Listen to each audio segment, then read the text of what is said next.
श्री धीरेन्द्र धैर्यशाली प्रथित गुणगणा राष्ट्राय हिंदूच्यता। श्री वृंदावन बिहारी लाल की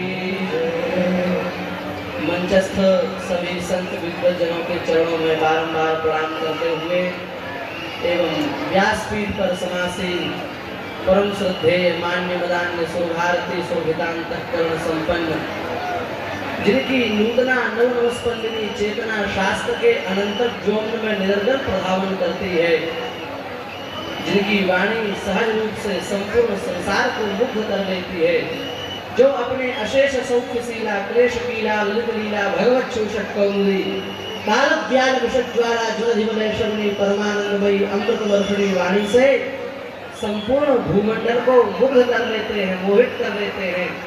ऐसे पूज्य श्री बागेश्वर धाम सरकार के चरणों में बारंबार दंडवत प्रणाम निवेदित करते हैं।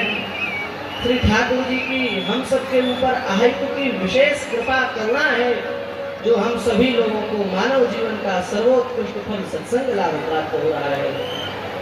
संसार में सबसे दुर्लभ तीन वस्तुएं हैं। संसार में सबसे दुर्लभ तीन वस्तुएं हैं। मनुष्यत्वम, मुमुक्षुत्वम, महापुरुष संश्रया। महाराज जी, सबसे दुर्लभ वस्तु है मनुष्यत्व।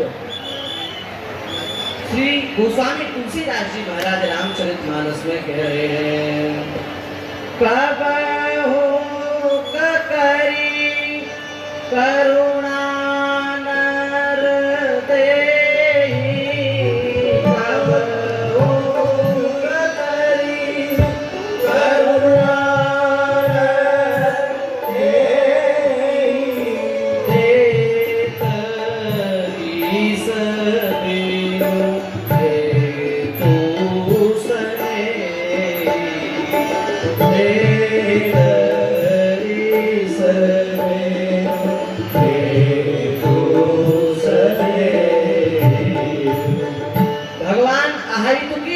करुणा करके मनुष्य जन्म प्रदान करते हैं। ये सबसे बड़ी दुर्लभ वस्तु है। मनुष्य जन्म प्राप्त हो जाना ये सबसे दुर्लभ बात है। और मनुष्य जन्म में भी भारतवर्ष में जन्म हो जाना, जिस राष्ट्र के विषय में कहा जाता है, अहो अमीशाम किमकारी शोभनम प्रसन्नमेताम सुरित स्वयं हरे, यही जन्म लब्धम भारताजिरे मुकुंद सेवम पैकम स्पृहायिनः। इन भारतवासियों ने, इस भारतवर्ष में जन्म लेने वाले लोगों ने ऐसा कौन सा पुण्य कर्म किया है जिस पुण्य के फलस्वरूप इनको मानव जीवन प्राप्त हुआ है। इसलिए सबसे दुर्लभ वस्तु जो पहली वस्तु है वो है मनुष्यत्व, मनुष्य शरीर की प्राप्ति। और भैया यदि भगवान कृपा करके हम लोगों को मनुष्य शरीर प्रदान कर दें तो दूसरी दुर्लभ वस्तु है मुमुक्षुत्व। मुमुक्षुत्व माने मुक्त होने की इच्छा का जागृत हो जाना। हमारे हृदय में ये भाव जागृत हो जाए कि हमको मुक्त होना है, अब हमको बागेश्वर धाम हनुमान जी का सेवक बनना है। ये भाव यदि हमारे भीतर जागृत हो रहा है तो ये दूसरी सबसे दुर्लभ वस्तु है। क्योंकि इस संसार में भगवान की ओर बढ़ने वाला यदि कोई भगवान की ओर उन्मुख हो रहा है जीव, तो ये बड़े भाग्य की बात है। हमारे हृदय में यह भाव उत्पन्न हो जाए, दर्शन को नैना तपे, वचन सुनन को कान, मिलिवे को हीरा तपे, ये के जीवन प्राण।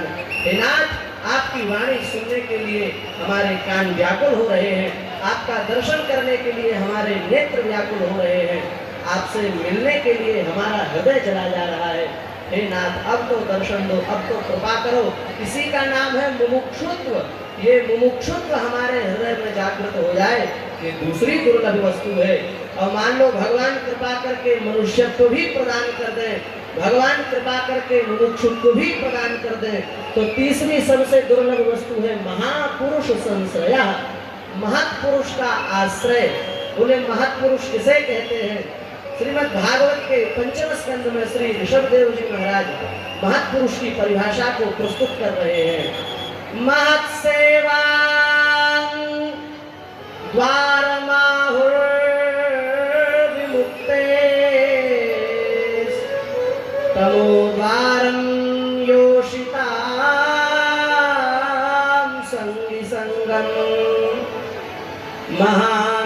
सर्वस्ते समचित्ता प्रशांता विमन्यवः सुहृदा साधवोये। महाराज जी, महान पुरुष कौन है? महान पुरुष कौन है? बोले समचित्ता, जिसका हृदय सम है, जिसके हृदय में सबके प्रति समान भाव आ गया है, वो महान पुरुष है। प्रशांता, जो प्रशांत है, जिसका हृदय सर्वथा शांत हो चुका है, काम क्रोध आदि विष की जो ज्वाला है ये जिसके हृदय में नहीं व्याप्ति, इससे जो सर्वथा उपरत हो चुका है उसको प्रशांत कहते हैं। और जो प्रशांत होता है वो महापुरुष होता है। जो विमन्यु क्रोध रहित होता है वो महापुरुष होता है। और जो सबका सुहृद होता है वो महापुरुष होता है। और जिसके अंदर परोपकार की भावना जागृत हो जाए, साधनों की परकार्यम की साधु, जो दूसरे के कार्य को बनाने में लगा रहे, जिसका जीवन, जिसका समय सदा सर्वदा परोपकार की भावना से ओतप्रोत होता रहता हो, वो महान पुरुष है। और हमको ऐसा मन में भाव आता है कि हम लोगों को मनुष्यत्व भी मिल गया और हम लोगों को मुमुक्षुत्व भी मिल गया। यदि मुमुक्षुत्व न मिलता तो यहाँ नहीं आते। और बची थी महापुरुष के आश्रय की आवश्यकता, तो महापुरुष के आश्रय के रूप में जो लक्षण बताए हैं, उन समस्त लक्षणों से संपन्न पूज्य श्री आचार्य जी का, शास्त्री जी का, महाराज श्री का हमको मंगलमय सान्निध्य प्राप्त हो गया है। इस दृष्टि से देखा जाए तो ये तीनों दुर्लभ वस्तु भगवान की कृपा से हमको सुलभ हो गई है। और हम तो एक अंश में महापुरुष और कहेंगे। ये सब लक्षण तो है ही, पर इन सब लक्षणों के साथ साथ में पूज्य श्री महाराज जी हिंदू राष्ट्र की बात कर रहे हैं, इसलिए ये सर्वश्रेष्ठ महापुरुष है। इसलिए ये और अधिक गरिमामयी बात हो जाती है। देखो, हम सभी लोगों को भगवान की कृपा से हिंदू बनने का सौभाग्य प्राप्त हुआ है, ये परम भाग्य की बात है। पर अब हम सभी लोग हिंदू राष्ट्र के लिए पुरजोर समर्थन के साथ में महाराज श्री के साथ खड़े हो, ये हम लोगों के लिए सौभाग्य की बात होगी। भगवान की कृपा से हमको भाग्य प्राप्त हो गया है। अब सौभाग्य का निर्माण हमको स्वयं करना है और सौभाग्य के रूप में पूज्य श्री महाराज श्री के साथ में हम सभी लोगों को हिंदू राष्ट्र के लिए जागना है, जागृति उत्पन्न करनी है।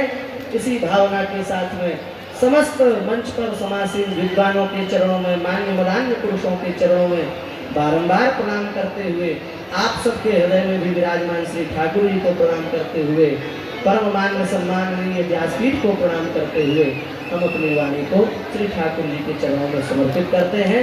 श्री वृंदावन बिहारी लाल की